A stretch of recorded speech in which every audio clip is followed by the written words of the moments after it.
হরে কৃষ্ণ, জয় নিতাই, জয় গৌর। সকলে ভালো আছেন? অবশ্যই ভালো থাকবেন, সুস্থ থাকবেন, প্রত্যেকটা ভিডিও দেখতে থাকবেন। শ্রাবণ মাসের ভোলে বাবার মাথায় এই একটি ফুল যদি আপনারা দিতে পারেন তাহলে কি হবে আপনারা দেখুন। আমি একের এক সব বলছি, সময় বেশি নেব না, অল্প সময়ের মধ্যেই আমি বলে দিচ্ছি। যে যে মাসে যে যে নিয়ম, যে যে বার, যে যে ব্রত আমরা করব 12 মাসের মধ্যে, ধরুন এই শ্রাবণ মাস হচ্ছে ভোলে বাবার মাস। যদি আমরা এই গোটা শ্রাবণ মাস ভোলে বাবার মাথায় জল ঢালি, ভোলে বাবাকে আরতি করি, ভোলে বাবাকে ভোগ নিবেদন করি, ওম নমঃ শিবায় জপ করি, তাহলে 12 মাস যদি আমরা করতে না পারি, কোনো বাধা বিপত্তি হয়, কোথাও গেছি নিয়ম করে হচ্ছে না, কোনো চিন্তা নেই। কারণ এই শ্রাবণ মাসটাই ভোলে বাবাকে আমাদের সাধন ভজন করারই মাস। কাজেই এই মাসটা ভোলে বাবাকেই করুন, তাহলে আর 12 মাস আপনাদের চিন্তা নেই।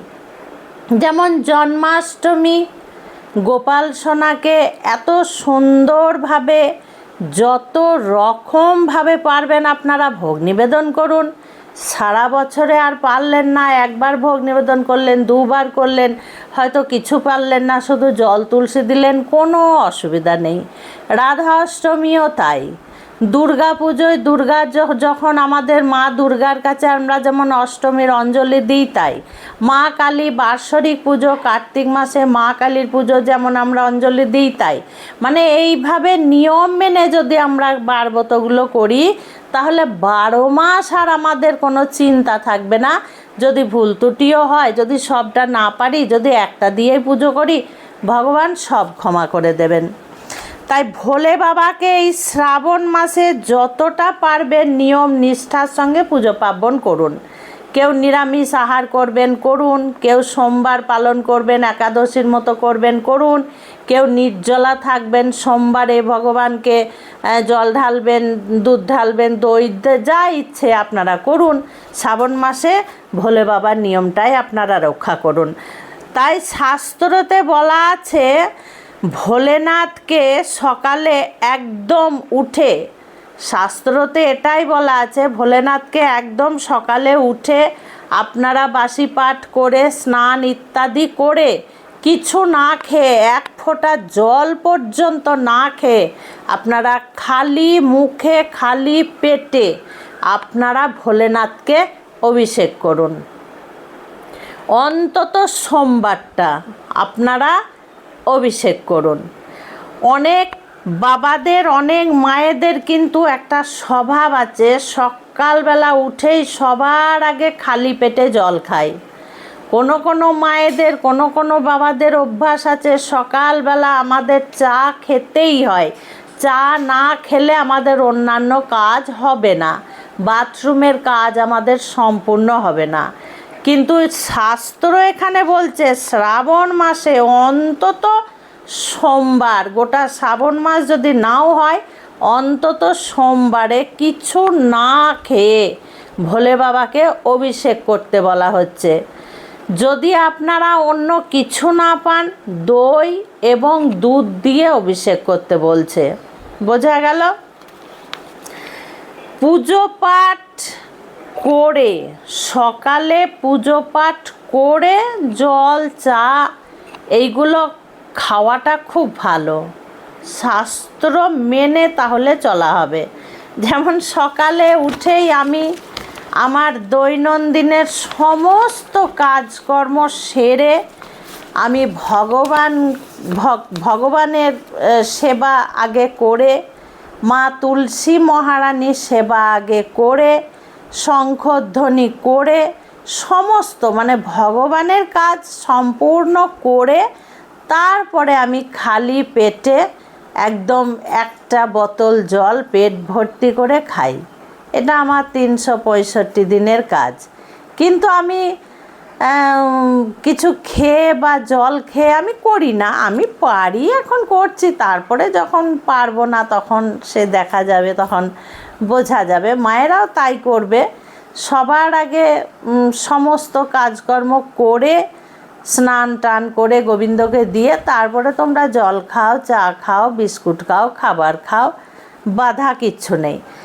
শাস্ত্র বলছে ভোলেনাথকে যদি ধুতরা ফুল আমরা দিই তাহলে 11টা সোমবার করার ফল পেয়ে যাব।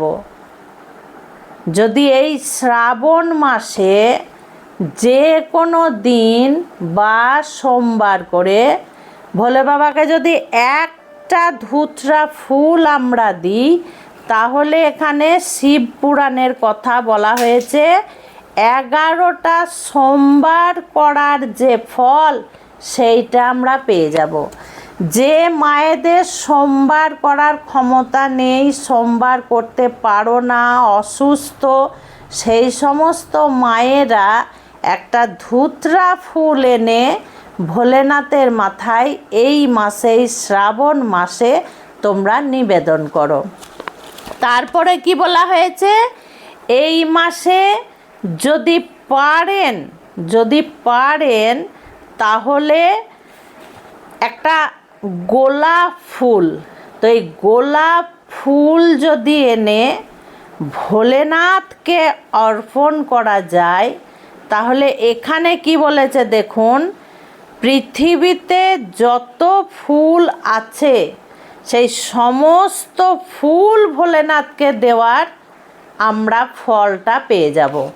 যদি একটা গোলাপ ফুল দিই, সোনা চাঁদি দাও দাও দাও, যাকেই তোমরা সোনা দাও, চাঁদি দাও, রূপা দাও, তবু সবাই যেন আনহ্যাপি।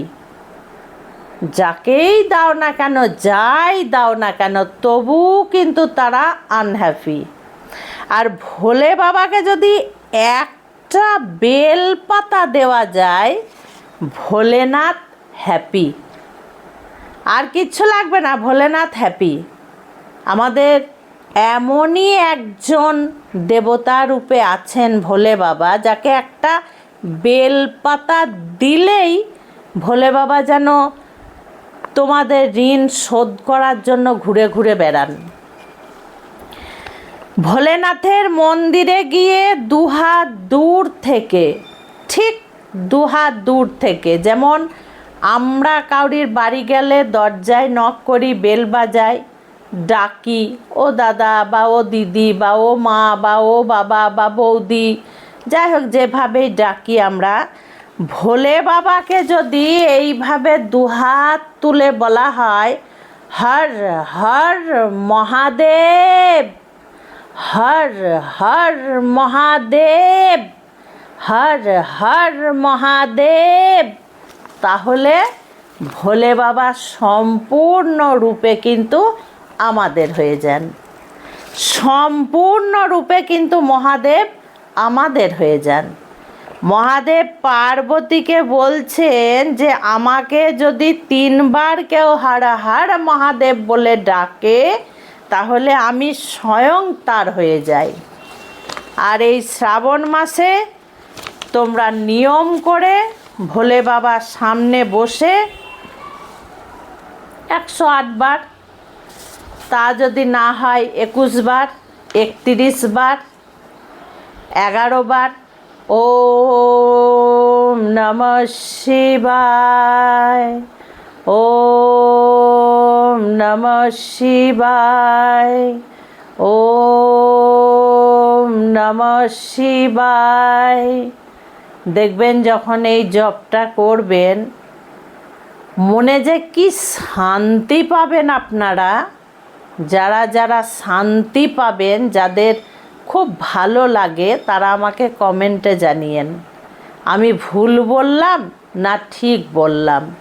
কারণ আমি নিজে প্রমাণ, নিজে আমি জপ করি।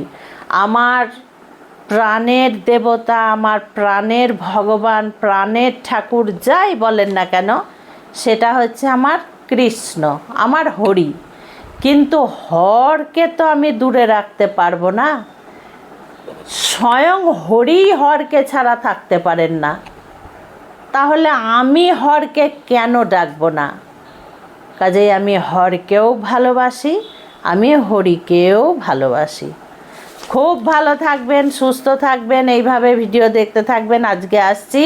হরে কৃষ্ণ, জয় নিতাই, জয় গৌর।